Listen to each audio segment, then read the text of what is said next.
কেমন স্বামী ছিলেন নবীর জীবনে পড়বেন। পৃথিবীর মধ্যে নবীর চাইতে ভালো স্বামী কেউ ছিল না। সুবহানাল্লাহ বলেন। একাধারে নবীর 9টা বউ ছিল, 9 বউ একসাথে। খাদিজা দুনিয়া থেকে বিদায় নেওয়ার পরে নবীর এট এ টাইমে 9টা বউ ছিল। একদিন সমস্ত বউয়েরা মিলে নবীকে ধরে বলতেছি, ইয়া রাসূলুল্লাহ, আমাদের 9 জনের মধ্যে আপনি সবচাইতে ভালোবাসেন কাকে? এটা বলা লাগবে।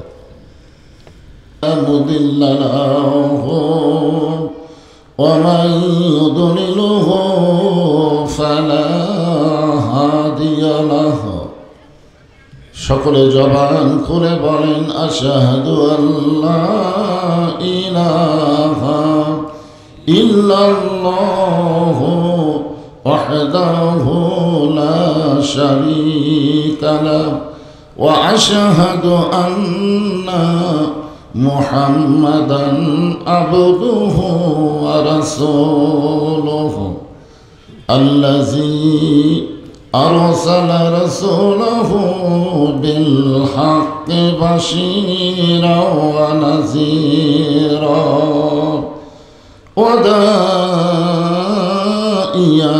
ইলাল্লাহ বিইজনিহি ওয়া সিরাজাম মুনীরা فقد قال الله تعالى في كلامه المجيد والفرقان الحميد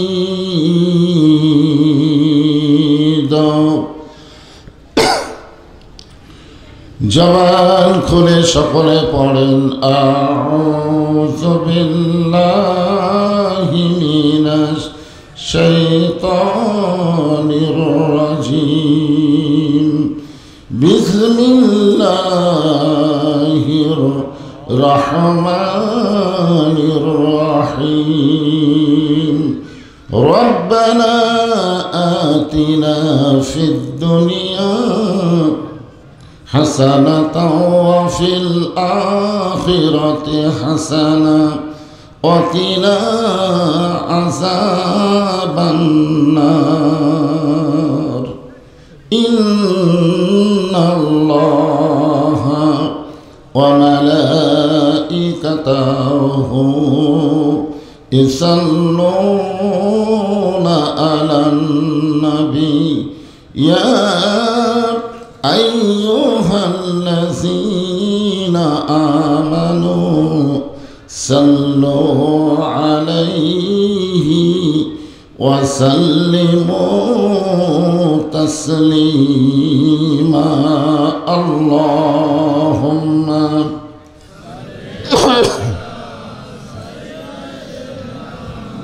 مولانا محمد وعلى آله سيدنا شفيعنا مشرقي حب محمد সকলে বলি সাল্লাল্লাহু আলাইহি ওয়াসাল্লাম মতলায়ে দীওয়ানি মা মতলায়ে খুরশিদ ইশকাস সিনায়ে সুজানি মা বলাগল উলা বিকামালিহি كشف الدجى بجماله حسنت جميع خصاله صلوا عليه وآله اللهم آمين জান্নাতের বাগান থেকে জান্নাতি মানুষদেরকে নিয়ে আমি গুনাহগার তোমার রহমতের দরজায় দুখানা হাত তুলেছি আল্লাহ। হাসরের ময়দানে জব্বার আর কাহার নামে রূপ নিয়ে তুমি যখন বিচার শুরু করবে, তোমার সামনে দাঁড়ায়া সমস্ত নবীরা নাফসি নাফসি বলে কাঁদতে থাকবে। এমন কঠিন অবস্থা হাসরে হবে, সেদিন সমস্ত নবী তার উম্মতকে ভুলে যাবে, শুধু বলবে আল্লাহ আমার কি হবে, আমার কি হবে, একমাত্র দরদি নবী শাফাতের কান্ডারি। ইয়া রব্বি হাবলি উম্মতি বলে সেজদায় পড়ে যাবে।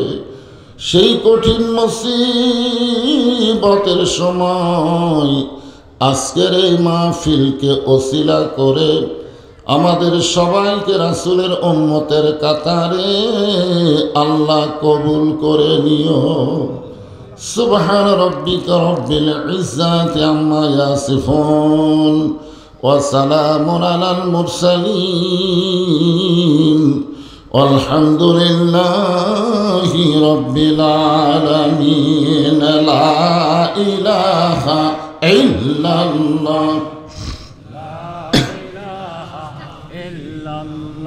মোহাব্বতে আল্লাহর জিকির। লা ইলাহা, মাইকের সাউন্ড একটু বেশি হয়ে গেছে, স্যান করতেছে। লা ইলাহা ইল্লাল্লাহ, লা ইলাহা। চাঁদ সূরজ আর গ্রহ তারা আল্লাহ নামের পাগল পারা। চাঁদ সূরজ আর গ্রহ তারা আল্লাহ নামের পাগল পারা। আমার আল্লাহ নামের এতই দয়া,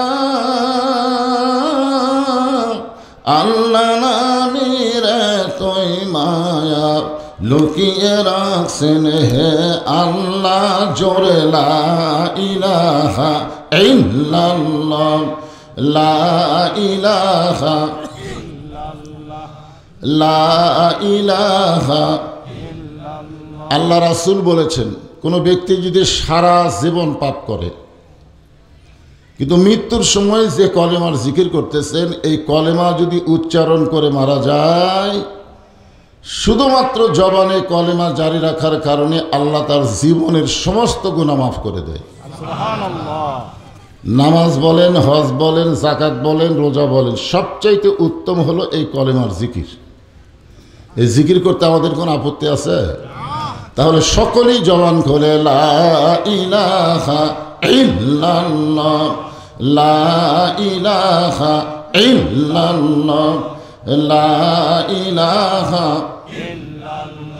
যার দিলে আছে আমার আল্লাহর ভয়, যার মনে আছে আল্লাহর ভয়, যার দিলে আছে আল্লাহর ভয়। আল্লাহ আল্লাহ সব সময় আহার নিদ্রা ভালো লাগে না, এই দুনিয়া ভালো লাগে না, ভালো লাগে শুধু আল্লাহ। লা ইলাহা ইল্লাল্লাহ, লা ইলাহা ইল্লাল্লাহ মুহাম্মাদুর রাসূলুল্লাহ। সকলেই বলি সাল্লাল্লাহু আলাইহি ওয়াসাল্লাম। পিছনের লোকেরা দেখার চাইতে এনারাই ভালো দেখতে পাচ্ছে। যদি কেউ একটু সামনের দিকে তাকায় দেখেন যে ফাঁকা আছে, ফাঁকা জায়গাটা পুরো করেই বসেন। পিছনের লোকে জায়গা পাচ্ছেন একটু। হ্যাঁ, গরমের দিন তো খুব বেশি চাপাচাপি বসাও যাবে না, গরম। গরম নাই, রক্তই নাই। আমাদের বগুড়াতে এখন আওয়ামী লীগের লোক যারা, তাদের গরম নেই, একেবারে ঝিমে গেছে। আর বিএনপিরা খুব গরম, আর জামাত ইসলাম মাঝামাঝি আছে, গরমও না ঠান্ডাও না। আলহামদুলিল্লাহ।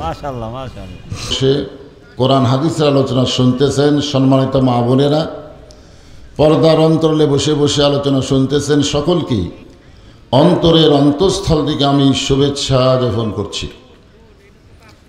এই মুহূর্তে জানতে চাচ্ছি আপনারা সকলে কেমন আছেন।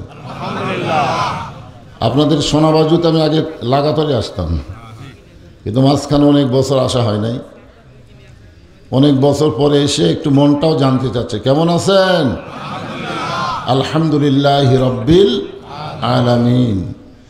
যে আল্লাহ শারীরিক সুস্থতা, মানসিক প্রশান্তি। গত বছর এই সময় আমাদের অনেকেরই শরীর সুস্থ ছিল, কিন্তু মনের মধ্যে প্রশান্তি ছিল না। কেমন যেন একটা ভয় ভয় ভাব, না জানি কি হয়, না জানি কি হয়। আজরাইল ধরার আগে পুলিশ ধরার ভয়। আসলে ধরা কয়টা? দুনিয়াতে পুলিশ বহুবার ধরতে পারে, আবার ছাড়তেও পারে, কিন্তু আজরাইল যদি একবার ধরে আর ছাড়বে? আমার বউ আমাকে বহুদিন বলেছে ওয়াজ করতে আসার সময় যে দেখে শুনে ওয়াজ করবেন, দেখে শুনে ওয়াজ করবেন, ধরা যেন না পড়েন। আমি আমার বইয়ের কপালে চুমা দিয়ে বললাম, তুমি যাদের ধরার চিন্তা করো তারা ধরলেও ছাড়ার সম্ভাবনা আছে, কারণ এই পর্যন্ত অনেকবার তো ধরা খাচ্ছি। কিন্তু একজন আছে, সে যদি একবার আল্লাহর হুকুমে ধরে, সে আর ছাড়ার বুদ্ধি নাই। আর বউটা চোখের পানি বের করে বলতেছে আজরাইল ধরার কথা আমার মনেই নেই। মানে হাসিনার সময় আজরাইল যে ধরবে অনেকের মনেই ছিল না, খালি পুলিশ ধরার চিন্তা। জোরে কারণ ঠিক কিনা? তো যাক, আলহামদুলিল্লাহ, আল্লাহ শারীরিক সুস্থতা, মানসিক প্রশান্তি সহকার আজকের এই মাহফিলে আমাদেরকে কবুল করেছেন। এজন্য সকলে আল্লাহর শুকুর গুজার করছি। আমার সঙ্গে সকলে পড়েন, রব্বানা লাকাল হামদ হামদান কাসীরান তাইয়িবান মুবারাকান ফীহি। আমরা আল্লাহর প্রশংসা করলাম যে আল্লাহ দয়া করে, রহম করে মুসলমানের ঘরে মুসলমান হিসাবে আমাদেরকে কবুল করেছেন। খুশি না বেজার? শুধু মুসলমানের ঘরেই যে আমাদের কবুল করছেন তা কিন্তু না। ভাগ্যগুণে আমরা এমন একটা আল্লাহ পাইছি যে আল্লাহর ক্ষয় নাই, লয় নাই। কুল্লু মান আলাইহা ফানিউ ওয়া ইয়াবকা ওয়াজহু রাব্বিকা যুল জালালি ওয়াল ইকরাম। হিন্দুরা যাকে ভগবান বলে, ভগবানের ভ বাদ দেন, গবানের অর্থ ডিকশনারিতে নাই। গবানের গ বাদ দিলে বান মানে বন্যা, দুনিয়ার কোনো মানুষ চায় না। বা বাদ দিলে নো মানে ভগবান নাই।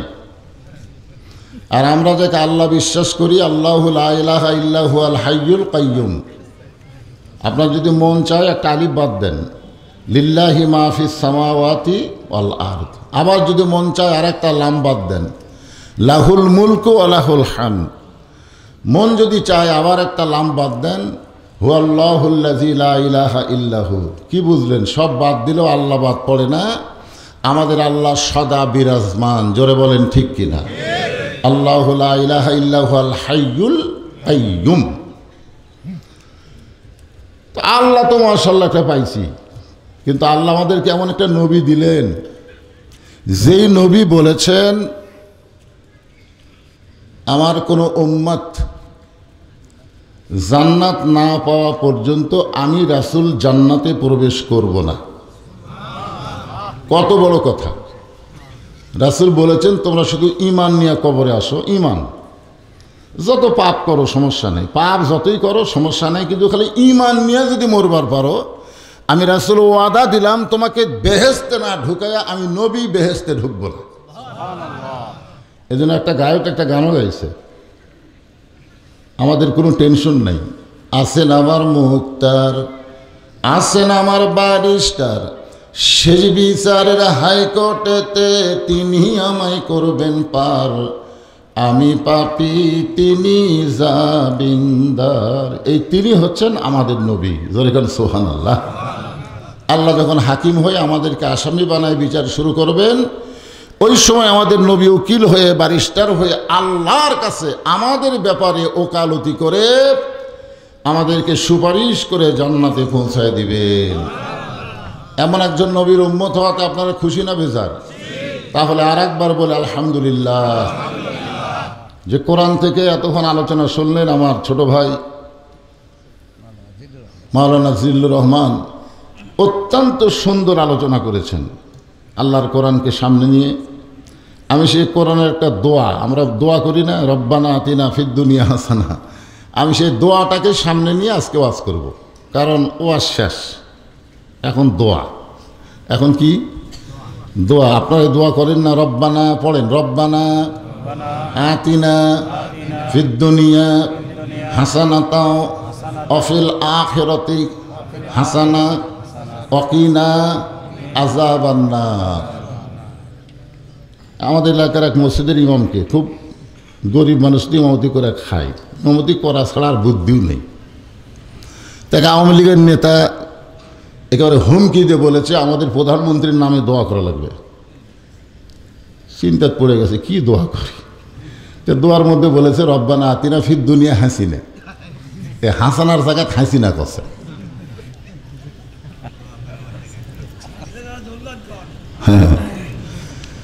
আমার মা বোনেরা যারা পর্দায় বসে আছেন শোনেন, এই দোয়াটার উপরে বিশাল তাফসীর, খুব মনোযোগ দিবেন। দুনিয়া যদি সুন্দর না হয় তার আখেরাত কোনোদিন সুন্দর হবে না। এই দুনিয়ার বাংলা এই দোয়ার বাংলা অর্থ কি? দুনিয়া যদি সুন্দর না হয় তার আখেরাত কোনোদিনও সুন্দর হবে না। তা আমরা যে বাংলাদেশে আছি, গুরুদাসপুরে আছি, এই গুরুদাসপুর কিন্তু এই দুনিয়ার একটা অংশ। যদি কোন ঠিক কিনা? দুনিয়া মানে পৃথিবীর একটা অংশ। আপনাদের এই গুরুদাসপুর সোনাবাজু। এখন সোনাবাজু যদি ভালো না হয়, সোনাবাজুর লোকেরা আখেরাতে ভালো কিছু আশা করতে পারে না। তাহলে আখেরাতে যদি ভালো কিছু পাবার চাই তাহলে দুনিয়া ভালো হওয়ার দরকার আছে না নাই? এখন দুনিয়া ভালো হবে কি দিয়ে? কি দিয়ে ভালো হবে? খালি দোয়া দিয়ে ভালো হবে? রাত 2টার সময় আমার ড্রাইভার আমাকে গাড়ি থেকে নামাই দিল যে হুজুর আপনি এখন বাসায় যান, আমি গাড়ি গ্যারেজে প্লেস করি। এইবার আমি নামার পরে যখনই বাসার গেটের দিকে রওনা দিছি, আমার মাদ্রাসায় যারা গেছেন তারা দেখবেন ওই গেটের কাছে একটা আমের গাছ আছে। আমের গাছের নিচে 4টা কুত্তা ঘুম পাড়তেছে, কিন্তু আমার যাওয়া দিয়ে করা 4জনই চেতন পাচ্ছে। চেতন পাই আমাকে এমনভাবে ধরলো, বুঝলেন, ঘাউ ঘাউ করে ধরছে। আমার গায়ে তখন কালো জুব্বা ছিল, ওই কালো জুব্বা ওকে পছন্দ হয়। আমি সমানে দোয়া পড়তেছি কিন্তু কুত্তা থামতেছে না। আমি শেষ পর্যন্ত কুত্তা খেদানের একটা আয়াত আছে, ইন্নাহুম ইয়াকিদুনা কাইদা ওয়া আকিদু কাইদা। এই আয়াতটা পড়ার সাথে সাথে এক কুত্তা দৌড়ে এসে আমার পাঞ্জের মধ্যে এইভাবে কামড় দিল। আমি চিন্তা পড়ে গেলাম, কেরি হ্যাঁ তো দোয়া আয়াত দিয়ে কুত্তে লড়ে না। তখন আমার ইমান বলতেছে মৌলানা দোয়া লাগতো না, যদি হাতে একটা লাঠি থাকতো, যদি হাতে একটা লাঠি থাকতো তাহলে তোমার দোয়া লাগতো না। লাঠির একটা বাড়ি খালি কুত্তার পাছায় মারলে বাকি 3টাই এমনি দৌড়াতো। তোর এখন কথা ঠিক কিনা? 15 বছর আমরা বহু দোয়া করছি, কাম হয়নি। কাম হয়েছে? আমাদের আসলে লাঠির দরকার। বাংলাদেশের ছাত্র জনতা যখন এ দোয়া বাদ দিয়ে জীবন দেওয়া শুরু করলো, বাতিলের বিরুদ্ধে হকের পক্ষে যখন আন্দোলন শুরু হয়ে গেল, সর্বপ্রথম আমাদের রংপুরে আবুল সাইদ জীবন দিল। তখন জনগণ বুঝলো এভাবে আর হবে না, দোয়া দরুদের অবস্থা শেষ, এখন সামনে টানা লাগবে, গুলি করো। পুলিশের যিনি আইজি তিনি স্বরাষ্ট্রমন্ত্রীকে ভিডিও দেখাচ্ছেন যে স্যার আপনার যে বারবার খালি গুলি করবার কম, দেখেন ভিডিওটা দেখেন। এই গুলি করার সাথে সাথে একজন পড়ে যায়, আর একজন এই ফাঁকের মধ্যে দাঁড়ায়। একজন পড়লো, 2জন দাঁড়ালো। মানে একজন মানুষ মরার পরে অন্য কারো ভয় হয় না, কারণ বিশ্বাস করে দুনিয়া থাকার জায়গা না, এখান থেকে যাওয়াই লাগবে। জনগণ ঠিক কিনা? তবে বাতিলের সঙ্গে আপোষ করে নয়, হকের পক্ষে জীবন দিব। জনগণ কথা ঠিক কিনা? এ আয়াতে তাফসিরে একটা বিষয় দেখলাম, তাফসিরে রহমানিয়ার মধ্যে বলা হয়েছে এই দুনিয়া যদি সুন্দর করতে চাও তাহলে 1 নম্বর হলো তোমার বউকে আগে সুন্দর করা লাগবে। এখন বউকে কিভাবে সুন্দর করবেন? আপনারা যারা এখানে ওয়াজ শুনতেছেন, আমি সুবহানাল্লাহ বলার পরেও 2-1জন বলতেছেন না, আর ওদের সুবহানাল্লাহ বলাই হয়নি, তারপরেও যে হারে প্যাচ প্যাচ করতেছে। আপনারা বলেন এই বউগুলা কার? এই সোনাবাজে এলাকার লোকেরই তো বউ, নাকি কম? তাহলে বোঝা গেল আপনারা আখেরাত সুন্দর পাবেন না যতক্ষণ পর্যন্ত আপনার বউ সুন্দর না হবে। বউ সুন্দর মানে চেহারাই সুন্দর না, হাসানা।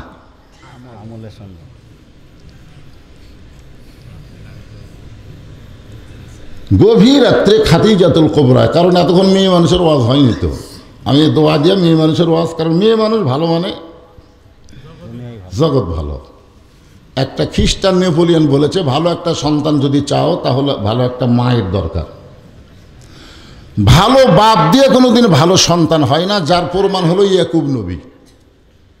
ইয়াকুব নবী নির্জনে বসে আল্লাহর কাছে কাঁদতেছে আর বলতেছে, আল্লাহ আমি 10টা সন্তানের বাপ হলাম, 12টা সন্তানের বাপ হলাম। কয়টা? তার মধ্যে 2টা সন্তান ভালো, এই 10টা এত খারাপ কেন হলো?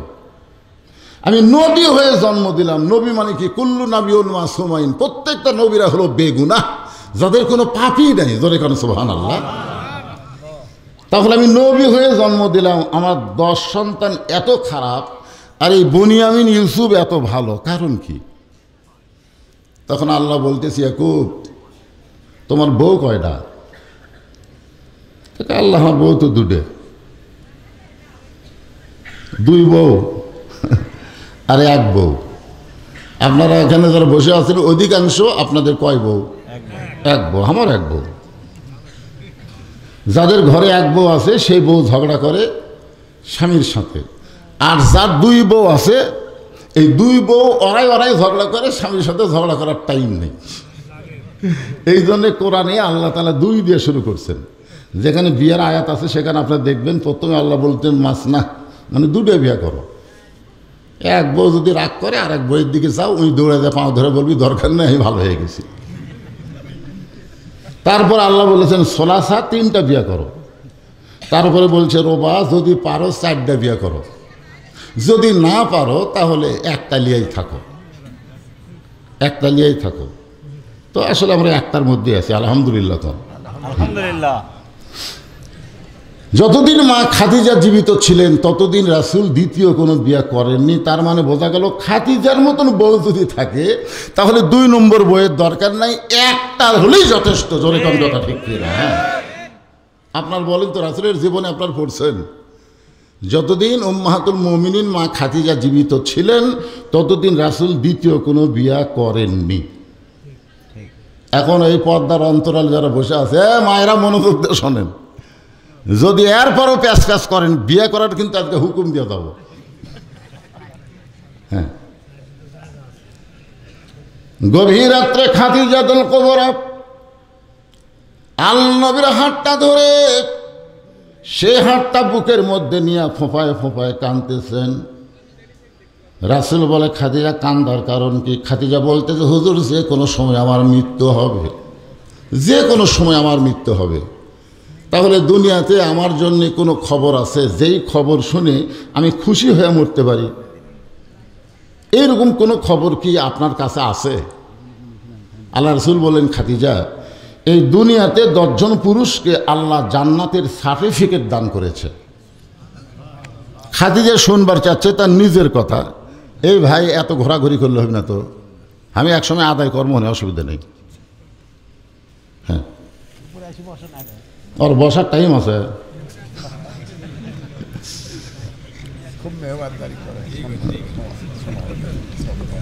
আমার একেবারে বন্ধু মানুষ, খালি আমার দাড়ি লাল হয় আর ওঠেই না। এই সোনাবাদু প্রথম তখন আইছি, তখন থেকে আমার বন্ধু। ওই যদি আমার বাড়ির যায় দাওয়াত না দিয়ে আসবে না, সে যাই হোক। কিন্তু আজকে বলতেছে বন্ধুর দাড়ি হয়ে গেল লাল আর আবার উঠলোই না, আর ওঠেই নিয়ে নাকি। দেখি চাঁচা দাড়ি লিয়ে আর একবার যদি দেখি, থাকে না। মা বোনেরা চুপ হয়ে গেছে, দেখছেন? আসলে এরা রাগ করছে। তো আমাদের কোনো ওয়াজ কি নাই নাকি? কোরআন হাদিসে আমাদের ওয়াজ নাই? মায়েরা মনোযোগ দিয়ে শোনেন। আল্লাহ রাসূল বললেন, এই দুনিয়াতে 10 জন পুরুষকে আল্লাহ জান্নাতের সার্টিফিকেট দান করেছে। নবীর প্রত্যেকটা সাহাবীরাই জান্নাতি, প্রত্যেকটা সাহাবী রাদিয়াল্লাহু তাআলা আনহু যাদের নামের পিছনে তারা বেশক জান্নাতি। শুধু জান্নাতি না, বিনা হিসাবে জান্নাতি। আল্লাহ কোরআনে বলেছেন, রাদিয়াল্লাহু আনহুম ওয়া রাদু আন যালিকা লিমান খাশিয়া রাব্বাহ। তাদের কোনোই ভয় নাই, তারা বিনা হিসাবে 8টা জান্নাতের দরজা পুরস্কার হিসাবে পাবে। জোরে করে সুবহানাল্লাহ। কিন্তু 10 জনকে আল্লাহ জান্নাতের সার্টিফিকেট দুনিয়াতেই দিছে। 1 নম্বর হলো আবু বকর। 1 নম্বর কে? 2 নম্বর ওমর, 3 নম্বর ওসমান, 4 নম্বর আলী, 5 নম্বর আব্দুর রহমান ইবনে আওফ, 6 নম্বর জুবাইর, 7 নম্বর তালহা, 8 নম্বর সাত ইবনে আবি ওয়াক্কাস, 9 নম্বর আবু সাইদ, আর 10 নম্বর হলো ওবাদা ইবনুল জাররাহ। ইমাম মালিক রহমতুল্লাহ বলেন এই 10 জন সাহাবীর নাম যারা সব সময় মুখস্থ রাখতে পারবে, মৃত্যুর সময় ওই 10টা সাহাবী রুহানি তাওয়াজ্জুহ আল্লাহ তার উপরে নাজিল করে তার জন্য ইমানের মৃত্যু আল্লাহ সহজ করে দিবে। কিন্তু আপনাদের তো মুখস্থ নেই।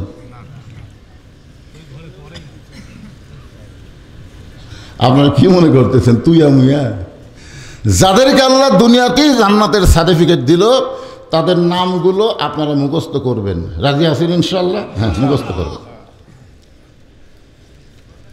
আল্লাহ রাসূল বললেন, খাদিজা, শুধু 10 জন পুরুষকে আল্লাহ জান্নাতের সার্টিফিকেট দেয় নাই, 10 জন নারীকেও আল্লাহ জান্নাতের সার্টিফিকেট দিয়েছে। সুবহানাল্লাহ। এতদিন আপনারা খালি 10টা পুরুষের নাম জানেন, 10টা নারীর নাম জানেন আপনারা? জানেন না। আল্লাহ রাসূল বলেন, খাদিজা, পুরুষের মধ্যে 1 নম্বর হলো আবু বকর, আর নারীদের মধ্যে 1 নম্বর হলো খাদিজাতুল কুবরা। পুরুষের মধ্যে 1 নম্বর সার্টিফিকেট পাওয়া লোকটার নাম কি? আবু বকর সিদ্দিক রাদিয়াল্লাহু তাআলা আনহু। আর নারীদের মধ্যে 1 নম্বর জান্নাতের সার্টিফিকেট পাওয়া নারীটার নাম হলো খাদিজাতুল কুবরা। সঙ্গে সঙ্গে মা খাদিজার আর কান্না নেই, আর কান্দে, সে আনন্দ। আল্লাহ রাসূল বলেন, খাদিজা, আপনি আমার বিবি, আমি আপনার স্বামী। নবী হিসাবে না, স্বামী হিসাবে জিজ্ঞাসা করতেছি যে আপনি যখন 1 নম্বর হলেন তাহলে 2 নম্বর কে হলে ভালো হয়? এখানে কিন্তু নবী না, এখানে স্বামী স্ত্রীর কথা হচ্ছে। আমাদের নবী কি সবসময় নবী? তাই রাসূল যখন দুনিয়া থেকে বিদায় নিলেন তখন কতিপয় মহিলা মা আয়েশার কাছে এসে বলতেছে, মা, আল্লাহ নবী সম্পর্কে আমরা জানতে চাই, আপনি একটু নবী সম্পর্কে বলেন তো। নবী যখন দুনিয়াতে নাই তখন আপনার কাছে আমরা নবী সম্পর্কে একটু জানতে চাই। মা আয়েশা বললেন, তোমরা আমার নবী সম্পর্কে জানবে না আমার স্বামী সম্পর্কে শুনবে? মেয়েরা বলল, যিনি নবী তিনি তো আপনার স্বামী। মা আয়েশা বললেন, না, আমি আমার 6 বছর বয়সে নবীর সঙ্গে বিয়ে হয়েছে, 9 বছর বয়সে নবীর ঘরে আইছি, 18 বছর বয়সে নবী বিদায় নিচ্ছে, সর্বসাকল্যে 9 বছর আমি নবীর সংসার করেছি। বিয়ে হয়েছে কয় বছরে? 6 বছর বয়সে। কিন্তু 6 বছরে বিয়ে হলেই কিন্তু 6 বছর সংসার করেনি। 9 বছর বয়সে আমি নবীর ঘরে আইছি, আর আমার যখন 18 বছর বয়স তখন নবী বিদায় নিচ্ছে। তাহলে 9 থেকে 18 কয় বছর?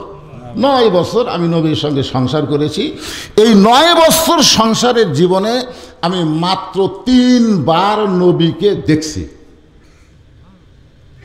মাত্র নবীকে দেখছি কয়বার? 3 বার। আর স্বামী হিসাবে দেখছি 1000 বার। এখন তোমরা কোনটা শুনবে? আমার স্বামী সম্পর্কে শুনবে আর নবী সম্পর্কে শুনবা?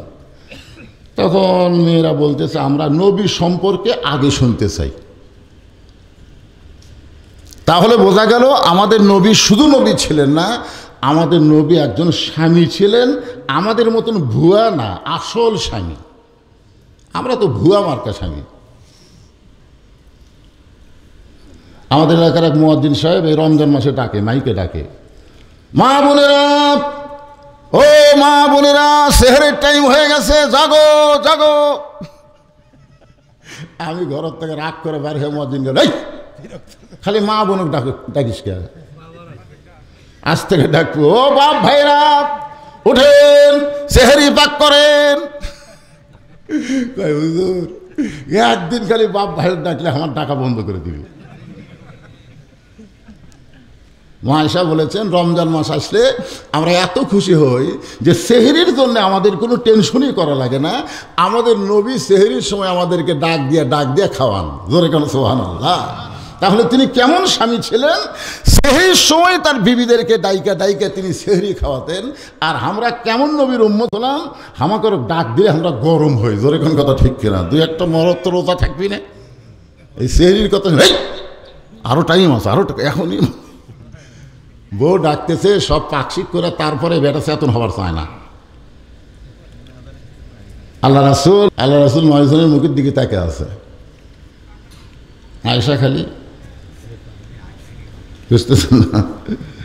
আল্লাহ রাসূল বললেন, তোমাদের 9 জনের মধ্যে সবচাইতে কাকে বেশি ভালোবাসি সেটা এখন বলবো না, আগামীকাল বলবো।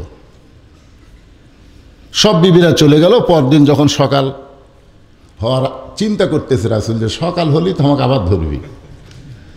সব বইয়েরা আরামে ঘুম পাড়তেছে, সকালবেলা শুনবি কাকে নবী বেশি ভালোবাসে। নবীর টেনশন, কাকে নবী বেশি ভালোবাসে এটা কেমনে বলবে। সর্বোত্তম এক টোপলা খেজুর নিয়ে আয়েশার ঘরে গেলেন গভীর রাত্রে, কোনো বউ চেতন নেই। আয়েশার দরজায় দিয়ে ঠোকা মারলেন।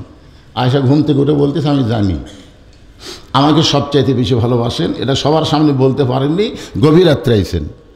আল্লাহ রাসূল বলেন, না আয়েশা, তোমাকে সবচাইতে বেশি ভালোবাসি এটা বলার জন্য আসি নাই, তোমাকে 2টা খুরমা খেজুর দিলাম, তুমি 2টা খেজুর পাইলা এটা কাউরে কইও না। হাফসার ঘরে গিয়ে ডাক দিল, হাফসার দরজা খুলে 2টা খেজুর দিয়ে বলতেছে, তোমাকে 2টা দিলাম, কাউরে দান কইও না। উম্মে সালমান ঘরে ডাক দিয়ে 2টা খেজুর হাতের মধ্যে দিয়ে ওয়াদা দিল, কাউরে দান কইও না। প্রত্যেকটা বিবির দরজায় ডাক দিয়ে সবার হাতে 2টা করে খেজুর দিয়ে একটা শর্ত দিল, কাউরে দান কইও না। সকালবেলা 9 জন যখন ভিড় করে বলতেছি, ইয়া রাসূলুল্লাহ সবচাইতে ভালোবাসেন কাকে? রাসূল বললেন, গত রাত্রে যাকে 2টা খেজুর দিছি তাকে আমি সবচাইতে বেশি ভালোবাসি। সব বউ খালি মাথা ঝোঁকায়। দেখছেন 9 জন বউ কিভাবে সাইজ করলেন। তিনি হলেন বিশ্বের সর্বশ্রেষ্ঠ স্বামী, আমাদের নবী। জোরে কোন সুবহানাল্লাহ।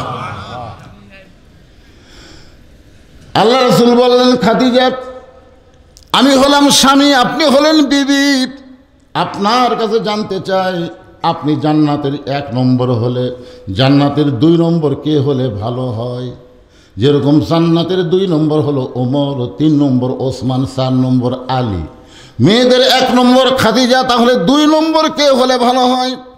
খাদিজা বলতেছে, রাসূলুল্লাহ জানার পরও যখন আপনি আমার কাছে জানতে চান, তাহলে আমার কলিজার টুকরা ফাতেমা 2 নম্বর হলে ভালো হয়। রাসূল বললেন, খাদিজা আল্লাহ তোমাকে 4টা মেয়ে দিছে, রোকেয়া, জয়নাব, কুলসুমা, ফাতেমা। তো তুমি অন্য 3টা মেয়ের নাম না কইয়া এই সরাসরি ফাতেমার নাম কইলা। খাদিজা বলতে, হুজুর আপনি বাপ তো, আপনি বুঝবেন না, আপনি বাপ। দেখেন রাসূলকে বলতেছে, এখনকার নবী আছে তাই, এখন স্বামী স্ত্রী হয়ে বলতেছে আপনি যে বাপ, আপনি কি বুঝবেন তাই? কারণ বাবা আনন্দে মাতিয়া, খুবটা খেয়াল করে গান শুনবেন, আমি যেগুলো গান গাই সব কোরআনের গান। বাবা আনন্দে মাতিয়া সাগরে ভাসাইয়া, সেই যে চইলা যায় খবর লয় না। মাজন ধরে আয়ু দরে কতই কষ্ট করে, 10 মাস পরে পায় প্রসবের বেদনা। এমন দরদি ভবে কেউ হবে না আমার মা, মা গো। প্রত্যেকটা মেয়েদের মাসে 3 দিন, 5 দিন, 7 দিন একটা অসুখ হয়। যারা বিয়ে করছেন তারা বুঝতে পারতেছেন। যুবতী মেয়ে বিয়ে হয়েছে স্বামীর সাথে, মাসে 3 দিন অসুখ হয় না? কমপক্ষে কয়দিন? 3 দিন, 5 দিন, 7 দিন। এই অসুখ যখন হয়, এই অসুখকে আমাদের বগুড়াতে মাসিক কয়। আপনার কি কন? মিন্স কন, মিন্স।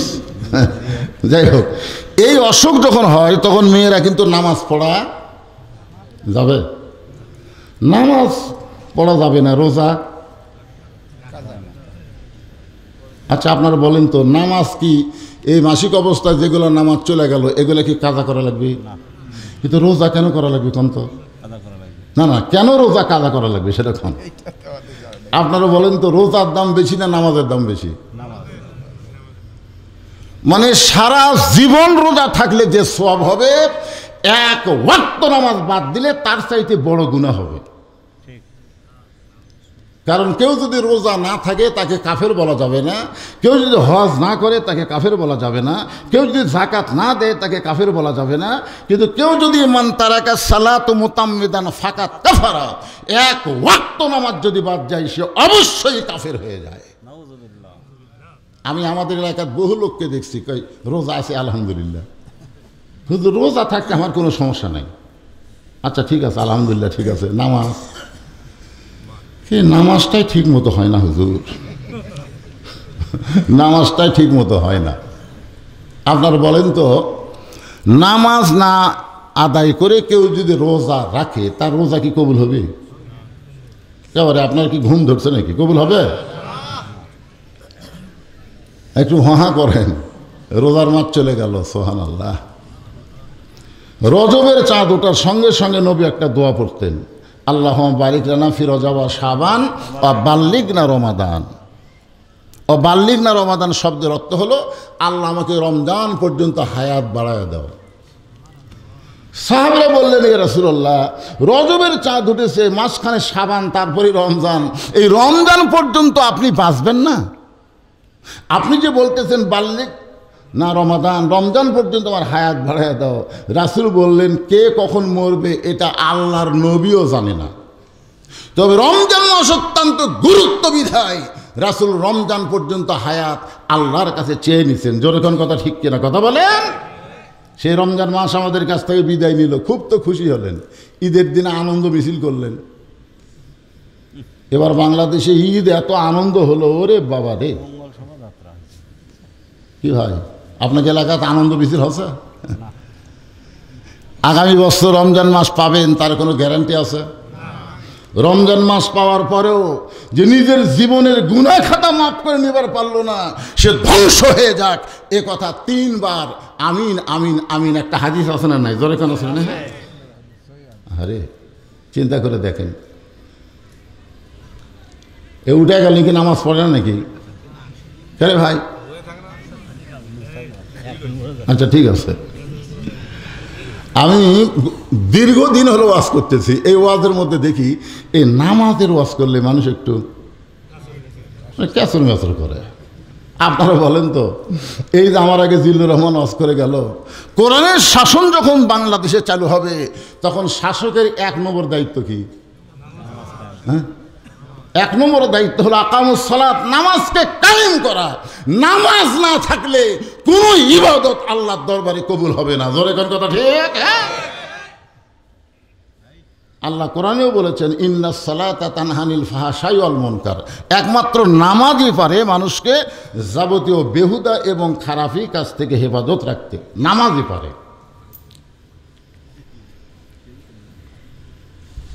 এখন কি বুঝতেছেন? এই অসুখটা যখন হয় তখন নামাজ পড়া লাগে, অসুখটা যখন হয় তো রোজ থাকতে পারবে, অসুখটা যখন হয় তখন কোরআন শরীফ স্পর্শ করতে পারবে। কিন্তু ওই মেয়ের পেটে যখন বাচ্চা কনসেপ্ট হয় সাথে সাথে আল্লাহ অসুখ বন্ধ করে দেয়। যতদিন পেটে বাচ্চা থাকে ততদিন ওই মেয়ের নামাজ পড়তে আর কোনো সমস্যা নেই, রোজা রাখতে কোনো সমস্যা নাই, কোরআন শরীফ পড়তে কোনো সমস্যা নাই। কেন নাই?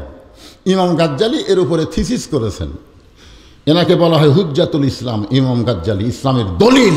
তিনি বলেছেন শুধুমাত্র মাকে অসুখ বন্ধ করে দিয়ে আল্লাহ ইবাদত করার সুযোগ দিলেন এই কারণে যে মায়ের ইবাদতের সম্পর্ক আল্লাহ পেটের বাচ্চার সাথে করে দেয়। জোরে কান সুবহানাল্লাহ।